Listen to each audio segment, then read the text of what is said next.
this type of thing, I think we're all sort of ironically haunted by this type of stuff in algorithms and feeds all the time. So I'm just curious where it started for you. When did the idea hit you that this was going to be the movie you want to make? Yeah, turn it on. Yeah, the first time there's a lot of people, hello.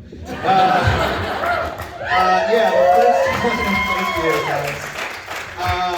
the very seed of the idea first came up when I'm an editor, you know, that's how I kind of make my money while I'm trying to do this thing. And when I first moved out to LA in 2016, I edited some of like the real big, like some videos for some big influencers, and one of them was called My Brother's Possessed. And it's just these really rich dudes with white face paint on running around their house. And I was like, what would happen if they were in like a Conjuring situation? And then the other seed of the idea was Tara's line.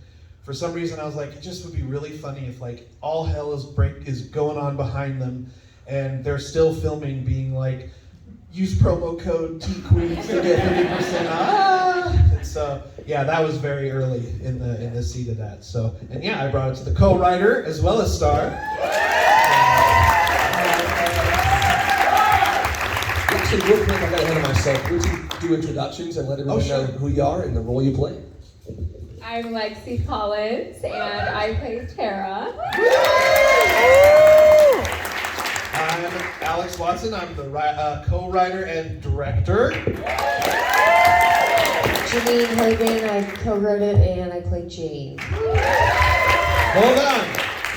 Kansas City native, the Kansas City kid. Yes, I'm Sadiq McGinn. I played the ghost son and the influencer, Chad's best friend. Yeah. Everybody, Terrence Karaoke's one of the producers. I'm Tim Drake. I'm also one of the producers. Clyde Ratliff, also one of the producers. A lot of producers.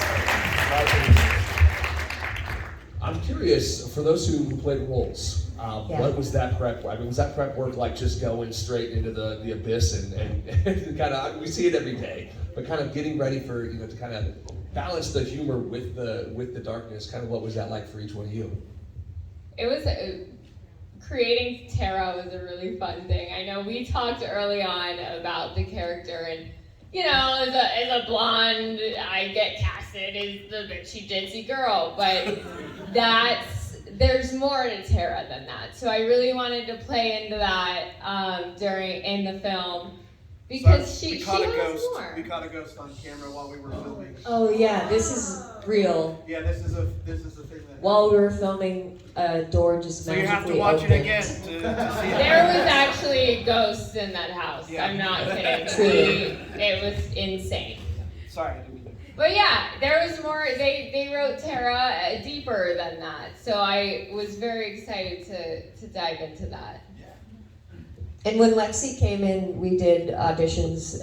Lexi came in, and before she was in the room, we already had the people that were at the front door were like, "That's Tara." I swear. And then when you were leaving, we would leave and we would all quiet. We'd be like, 1, 2, 3, 4, 5. Wait till they're gone. That is fucking Tara. It was never a question. Yeah, immediate. I sort of had to cheat because I also wrote it. So I had a lot of time to remember the stupid shit I wrote. But no, it was fun. I'm just a comedy person, so I was very intimidated with having to cry and scream and do like real actor stuff. So that was a little scary.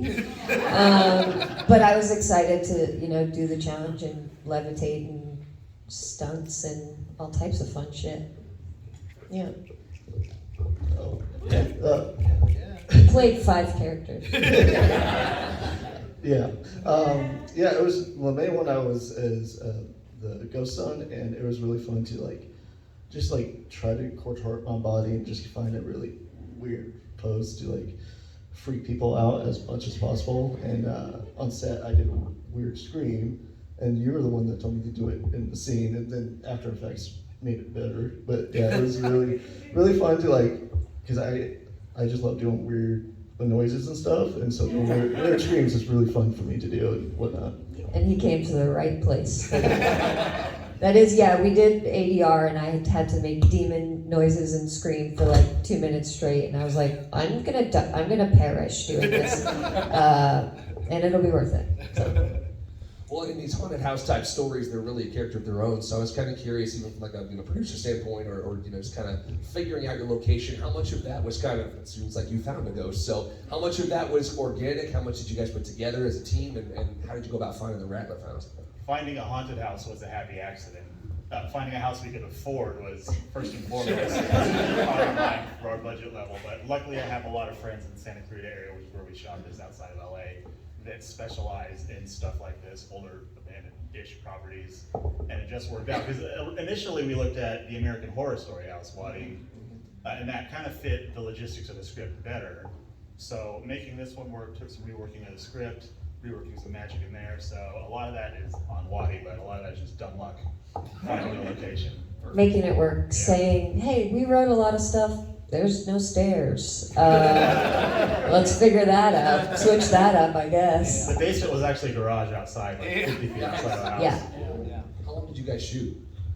12, Yeah, roughly, yeah. 12-ish days. 12 days with some pickups. Yeah. Well, we got a pretty full house. I kind of want to open this up here and see some hands we got. I got one way up high. So, when you were writing the different content creators, other than the two main examples that are pretty obvious, were there any people you were looking to for inspiration? Like Jane, for example? Like what, sorry? When you were writing the different content creators, other than the two main examples that are pretty obvious, Mhm. the two brothers, were there any content creators you were looking to as examples, like for Jane? For Yes, definitely. So a big one for like the tech guy was, I believe his name is Marcus Brownlee, right? Yes. And he's a tech influencer. I watch him all the time. He reviews stuff and, cool dude. For Jane, she had a big controversy who we inspired off of, but basically Jenna Marbles. I was a big Jenna Marbles fan. Oh, that's okay. Oh, Yeah. I can't wait till I get canceled. Yeah, so that Jenna Marbles is a big one. And then for Tara, I gotta say there was quite a bit. I mean, the one who comes to mind is Trisha Paytas. Trisha Paytas. Trisha Paytas was a big one. Yeah, so a lot of them, huh? Bree. Oh, and Bree, definitely. Bella Porch. Bella Porch. Bella Porch is a big one. She made face dancing, that's a real thing, y'all. She made face dancing this big old thing. So, and I thought it was fascinating. Yeah. And we sort of wanted to build off of the existing characters that we all know and love/hate. And that was the first thing we did, is we kind of made a list of all the influencers, and we're just kind of which one would be fun to pit them against each other, and which one would be, react with each other. So, yeah. Perfect. Right in front. This film has probably the most quotable lines in a film that I've seen at Panic Fest this year. One of my favorites is "Stop, Mama's Boy," and when he says "Mama's Man," that I was dying. How much of the dialogue was improv? How much was written? Good question. So anyone I cast, I always say, hey, and I met Janine through improv. So I'm a director who loves improvisation, and even though we took 2 years to just hone the script and make it look good, make it the best we can, especially when you go to Doug Jones. But we were just so big on improv, and so everyone we told to, and some actors were a little nervous, some actors were pumped, and of course Churdleys, Chad, aka Churdleys, he was so game and he was so pumped. That line is definitely improvised. So good. I'm trying to think of a few other ones that are. There's so many. And what's that? Jeff Dunham, Fuck Puppet.